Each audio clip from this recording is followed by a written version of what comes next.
et intervient au City Design Lab de l'école de design Nantes Atlantique. À côté, donc, Vincent Aurez, ancien élève de Sciences Po, qui est actuellement directeur développement durable et innovation, ainsi qu'administrateur de fonds et de dotations chez Novaxia pour l'urbanisme transitoire. Et il a aussi publié 2 livres sur l'économie circulaire, dont Économie circulaire, système économique et finitude des ressources, qui vient d'être réédité. Et enfin, Julien Rinal, qui est un ancien élève du master STU, de Sciences Po, qui a travaillé chez Imochamp, mais qui actuellement travaille à Lille chez NeoEco et qui est donc créateur de beaucoup d'économie circulaire. Donc je vous remercie tous les 3 d'être ici.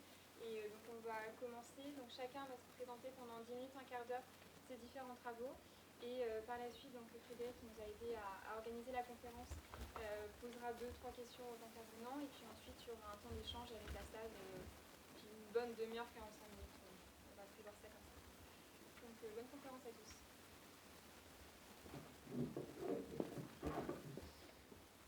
Bonsoir. Donc en effet, moi j'ai fait Sciences Po, mais en province. Hein, donc il y a un timing serré, ça va me rappeler le grand oral de Sciences Po. J'avais pas respecté, j'avais mal vu mon chronomètre à l'époque, et donc j'étais repassé en septembre pour une erreur de lecture du chronomètre, mais avec les félicitations du jury. Donc moi je suis aujourd'hui sur une activité de conseil essentiellement. Je travaille depuis une dizaine d'années sur la reconversion de sites, notamment de sites industriels, sites hospitaliers, sites de toute nature. Globalement, je fais la ville sur la ville au quotidien, hein, très en amont, plutôt au démarrage des projets, au moment où on dit tiens, qu'est-ce qu'on pourrait bien faire de cet ancien bâtiment. J'ai une activité d'enseignement qui prend de plus en plus de temps, essentiellement sur des masters à l'Université de Nantes ou à l'école de design, et de plus en plus à des professionnels, donc soutiens territoriaux, SNFPT. Et puis une activité qui fait un peu le lien entre tout ça. C'est pas de la recherche-action, c'est pas de la recherche, peut-être plutôt de l'action-recherche. C'est l'urbanisme circulaire. Je vais vous en parler tout de suite. L'impasse, comme vous le savez, on est bientôt 10 milliards. Une fois que j'ai dit ça, je n'ai pas dit grand-chose. Le vrai fait, c'est à la fois le vieillissement de la population, l'augmentation aussi, mais ça vous le savez, de ces fameuses classes moyennes, mais surtout l'explosion de la population urbaine. On est face à un doublement de la population urbaine d'ici 2050. Vous me direz, c'est pas ici, c'est pas tout à fait vrai. On attend une quinzaine de pourcents de croissance de la population en France. Et donc on a une logique d'étalement de la ville, plus exactement de croissance de la ville. Normal, on croit. Normal, me direz-vous. Alors on a même inventé une unité de mesure de la croissance de la ville qui s'appelle le département. Une unité administrative, comme vous le savez. Une unité de mesure de la croissance de la ville. Donc comme vous le savez, on consomme. Il faut combien d'années pour consommer un département en France? Qui vote pour un an? Alors Nicolas Sarkozy avait dit ça dans un discours, mais il avait tendance à exagérer, qui vote pour 7 ans. Alors en effet, c'est des chiffres qu'on va souvent venir, qui votent pour 10 ans. C'est les chiffres les plus récents, ou en tout cas ceux d'avant l'été, qui votent pour plus. Alors je pense que tu as eu des tuyaux sur le truc. En fait, on consomme en France un département tous les 20 ans. En fait, on en parle depuis finalement quelques décennies, cette question de l'étalement urbain. On ne sait pas le mesurer.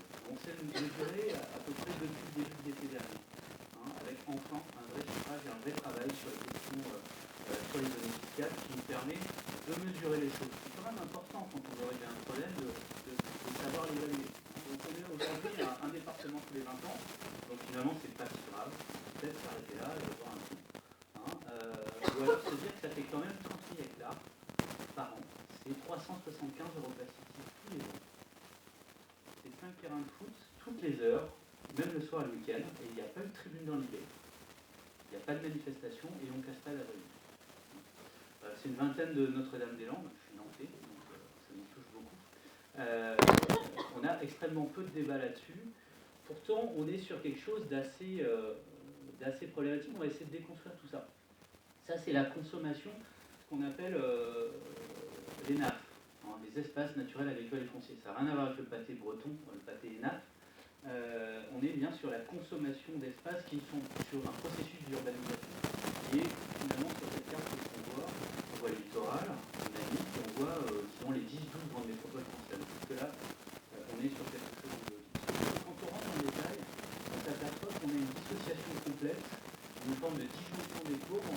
côté la croissance de la population, donc les besoins de surface urbaine, et de l'autre côté les surfaces consommées. Globalement, les surfaces consommées croissent 3 fois plus que la population en France.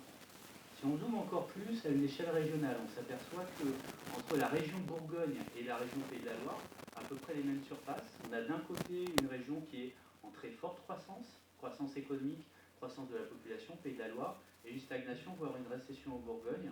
On a quand même en Bourgogne un tiers de la consommation foncière qu'on va retrouver dans les Pays de la Loire. C'est-à-dire que ce processus-là, c'est aussi tourné à vide. Et on va plus loin, on a un quart de la consommation foncière pour l'habitat qui a lieu dans des communes en France, dans les 14 000 communes en France qui perdent de la population. Donc quand on perd de la population en France, on a quand même de l'étalement urbain pour des usages d'habitat, j'insiste. On a en fait finalement une consommation du foncier qui est complètement dissociée du phénomène d'évolution de la ville. Donc c'est ça l'étalement, c'est une perte d'efficacité complète du processus de fabrication de la ville. On ne sait plus faire de la ville, on sait la dissoudre. Alors évidemment, le moteur de l'explosion, c'est la voiture. Je ne vais pas revenir sur toute l'histoire de la Ford T. En même temps, l'irruption de la voiture dans la ville, c'est assez intéressant d'y revenir. On est sur quelque chose d'assez récent. Alors évidemment, ce n'est pas nos générations. La Ford T, le premier modèle sort en 1908. Alors vous savez, ce n'est pas les Américains qui ont inventé la voiture, c'est plutôt les Français d'ailleurs. Par contre, c'est l'industrialisation du processus. C'est surtout le système automobile qui a été créé, qui a émergé aux États-Unis. Je vous passe la partie carburant, qui est évidemment importante. L'industrie pétrolière aux États-Unis s'est développée pour faire du kérosène, pour faire voler des avions. Évidemment pas, puisqu'il n'y en avait pas. Pour éclairer les produits. Il a fallu à un moment basculer et trouver un débouché à l'industrie pétrolière qui s'est mis à produire de l'essence. Qui historiquement, à la fin du 19e siècle, l'essence était jetée à la rivière. C'était un sous-produit du raffinage pétrolier. Donc on a la voiture avec la Ford T 1908, on a des process de raffinage qui permettent de produire de l'essence. Il nous manque quoi? Il nous manque des routes. C'est là où on commence à adapter la ville. Là on est en 1900, on a une voiture, donc c'est la parade de Pâques à New York, sur la 5e avenue, parade traditionnelle. 1913, on a une calèche. En 13 ans, on est passé de tout à rien. Il faut qu'on se souvienne de la rapidité de ces révolutions. Ça peut aller très très vite. Et donc on est aussi en capacité, par de la révolution technologique, mais aussi en travaillant et les politiques publiques, à un moment de modifier assez radicalement les usages dans l'espace urbain. C'est aller vite, mais finalement c'est pas aller si vite, parce que ça c'est le jour de Pâques. 1924, on a le New York Times qui titre sur les meurtres automobiles, et il y a des débats extrêmement violents aux États-Unis contre la voiture dans la ville, avec des pétitions pour l'interdiction, etc., des milliers de morts. Un vrai problème, c'est que la voiture ne sait pas vivre avec le piéton. Et on ne s'est pas régulé à l'époque, en 1924, on ne s'est pas régulé dans les années 20, donc, le fonctionnement de la ville entre la voiture et le piéton. Alors on invente M. J. Walker, une histoire assez formidable, un vrai travail de publicité. Il serait peut-être temps qu'on s'y mette pour vendre autre chose que des SUV. Monsieur J. Walker, c'est le paysan qui ne sait pas traverser. C'est à cause de lui qu'on a des morts sur les routes et dans les rues. C'est parce que lui ne sait pas traverser. Donc c'est une inversion finalement. Il y a un travail de la psychologie qui est extrêmement fin, avec des parades dans les rues, de façon à retourner la faute. Ça va se retrouver dans le vocabulaire, le jaywalking, c'est dans le dictionnaire aujourd'hui aux États-Unis, c'est marcher sans regarder. Ça va se retrouver aussi dans le droit. 1925, on a à Los Angeles les premiers textes juridiques qui finalement établissent le fait d'avoir une dissociation de l'espace public et une obligation pour le piéton de rester sur son trottoir. C'est là où on a transformé la ville dans les textes, et on mettra encore quelques décennies à transformer vraiment la ville dans son organisation et l'espace public avec une hiérarchie. Une fois qu'on a fait ça, on n'avait pas transformé le pays. Ça arrive avec les Lewiton, on est après la Seconde Guerre mondiale. On a notamment, et on a l'invention avec, en fait, c'est la famille d'une boîte de construction qui a eu bien du mal pendant la guerre, évidemment, et un des fils a fait la guerre en Europe et notamment a vu tous les process de construction industrialisés. Donc la modularité, des constructions répétitives, des plans, etc., etc. Donc ils vont reprendre cette idée-là, de construction répétitive, mais en fait, l'étalement urbain et le lotissement, c'est pas que ça, c'est pas qu'une forme urbaine, c'est pas que l'industrialisation du processus de construction, c'est l'ensemble d'un process de construction beaucoup plus global. C'est du terrain qui est acquis en périphérie, parce que la voiture le permet. C'est une opération privée, hein, donc on est en dehors des cadres de planification. Et c'est aussi, tout repose sur l'endettement. Et à l'époque, ça repose sur la capacité d'endettement des anciens combattants qui sont adossés à des garanties d'État, puisque les anciens combattants bénéficiaient de garanties d'État. Donc c'est là où on commence à avoir cet endettement pour l'immobilier. Ironie de l'histoire, en 2007, les 8 compagnies coulent avec la crise de subprime. Ils avaient inventé ce système-là. Évidemment, ils se sont développés, eux et d'autres, partout aux États-Unis avec le développement du réseau autoroutier. Et en France, on a pris un peu de retard là-dessus, mais ça démarre à la fin des années 60, donc vraiment au début des années 70. 1970, début de l'étalement urbain en France, les réseaux autoroutiers, privatisation du processus de fabrication de la ville, on commence à s'étaler. Ça a 50 ans. C'est extrêmement récent. On est sur un processus qui aujourd'hui marque l'ensemble de la fabrication de la ville, qui est très très très récent, sauf qu'on a passé quelques générations quand même, et aujourd'hui c'est considéré comme un mythe. L'étalement urbain, il permet quoi? Il permet de dissocier les fonctions, le travail de l'habitat, du loisir, du commerce, etc. Il permet de les écarter, hein, et après il vient les dissoudre. Pourquoi? Parce que la voiture, non seulement elle a besoin de rouler, donc il y a des infrastructures, mais elle a besoin aussi de se poser, hein, 95% du temps une voiture est garée, et en plus elle a besoin de plusieurs places de parking, parce qu'il y en a une chez vous, une à votre boulot, etc., etc. Donc on a du parking un petit peu partout qui vient dissoudre la ville. 2010, vous n'étiez pas dans ces débats-là, vous à peine. Ou ABG, comme vous me l'avez rappelé sympathiquement. Télérama titre Halte à la France moche. Et donc là, toute la profession de l'urbanisme commence à débattre sur la question de mais oui, c'est pas ça, etc., etc. On publie des bouquins. Je vous invite à lire cet article-là, il est assez intéressant. Alors, il est très parisien, certes. Mais quoi qu'il en soit, il pose l'ensemble des questions associées à la question de l'étalement urbain, bien au-delà de la forme et de l'esthétique de la France périurbaine. C'est évidemment pas la question. La question, elle est sur cette dépendance à la voiture, et notamment la fin du rêve. Eh ben, dites-moi. J'avais pas mon chrono, donc j'ai le droit de minutes de plus. La fin du rêve automobile. Elle est évidemment liée à l'émission de CO2, l'urbanisation du sol, et le sol est un élément de stockage essentiel de CO2. Donc l'urbanisation est un processus qui est très très fortement émetteur, directement et évidemment indirectement avec la multiplication du transport, des impacts sur la biodiversité et aussi, pas surtout, mais aussi des vrais impacts sur notre capacité à produire et notamment à manger tout simplement. On a réussi à réduire par 2 la surface agricole utile par habitant en France en 50 ans. Donc aujourd'hui, on n'est plus sur des questions d'autonomie alimentaire, c'est-à-dire le fait de ne pas être dépendant des voisins, mais sur des questions de sécurité alimentaire. Globalement, un tiers de la surface agricole qui sert à nourrir les Français est à l'étranger. Donc on a une vraie problématique de sécurité alimentaire, notamment avec un réchauffement climatique et la nécessité de changer de mode de production agricole.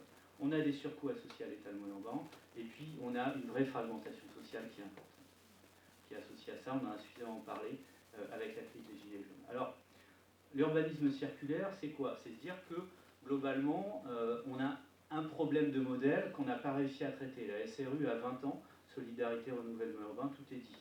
On peut, vous lisez les attendus, tout est écrit. Aujourd'hui, on a le ZAN, le zéro artificialisation nette, ne pas confondre avec les bonbons Haribo à la Nice.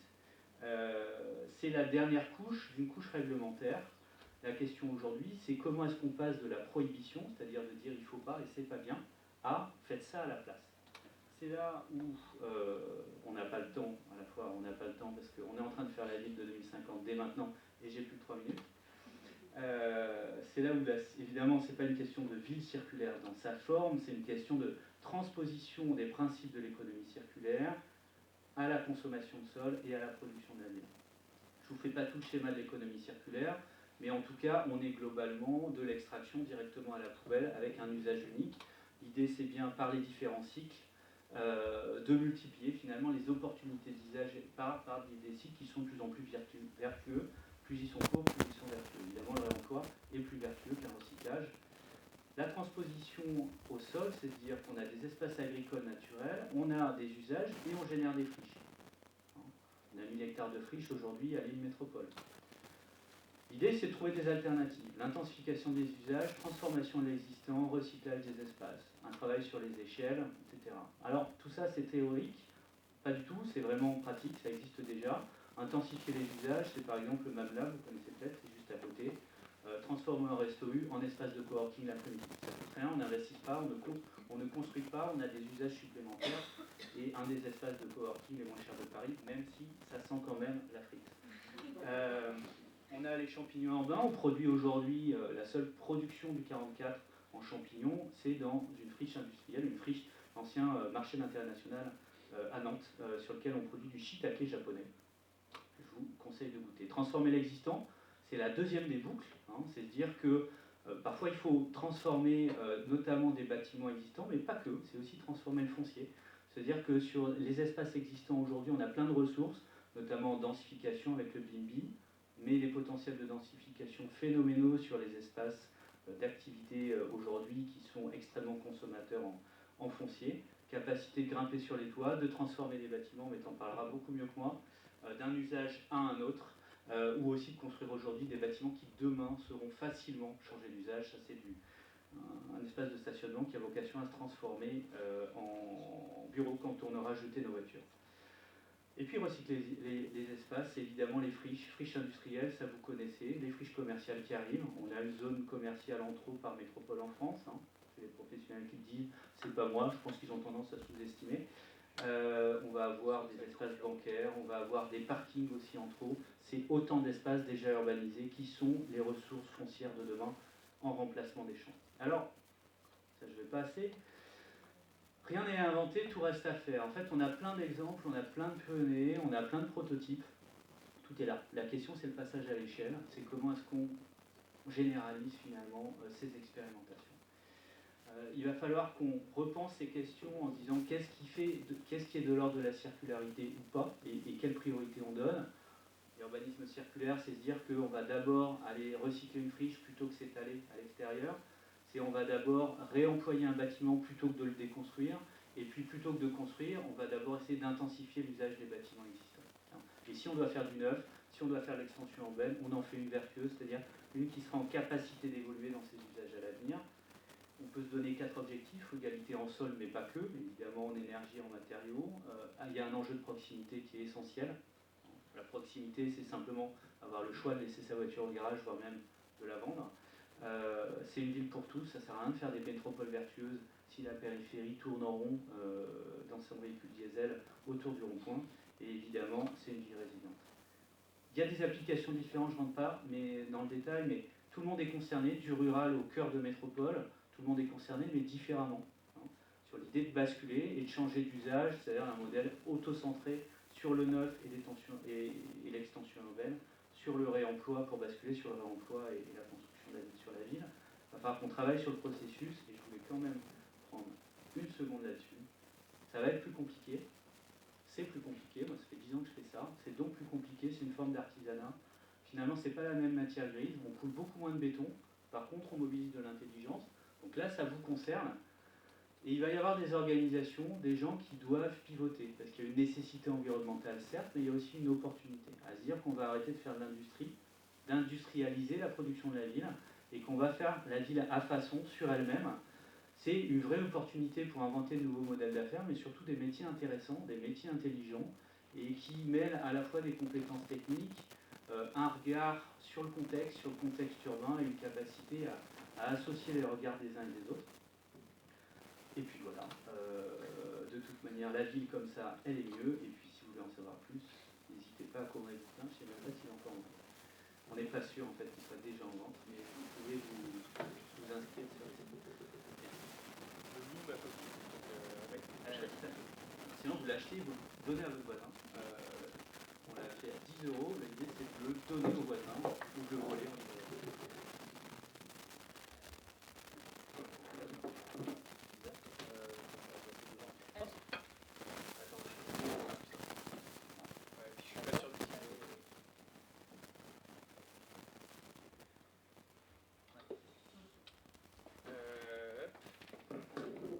Bonsoir. Alors, comme un des plaisirs en STU, c'est de jongler entre les échelles, je vous propose de l'attaquer par un autre angle. Et donc nous, à NeoEco, on est une entreprise qui a pour mission de vivre dans un monde sans déchets. Et pour vivre dans un monde sans déchets, on crée des boucles d'économie circulaire. On peut rentrer dans les boucles de deux façons. Nous, historiquement, on est plutôt, on commence par un déchet, mais les méthodes sont toujours les mêmes. Que le déchet, ça soit les terres du Grand Paris qui sortent des tunneliers, que ça soit la déconstruction de tours d'habitation dans des périmètres NPNRU avec les fonds de l'ANRU, que ça soit un industriel qui a un déchet qu'aujourd'hui il gère. Et donc le constat aujourd'hui, c'est que c'est facile, c'est industrialisé, c'est le linéaire, on jette ce qui nous plaît plus et on prend du neuf et on refait. L'ANRU session 1, c'est un bon exemple. On prend, c'est pas réussi, c'est un problème, on en démolit la moitié, on fait du pavillonnaire, tout sera ok. Et puis on met idéalement un tramway au milieu et tout va bien se passer. Donc on est sur des modes plus complexes.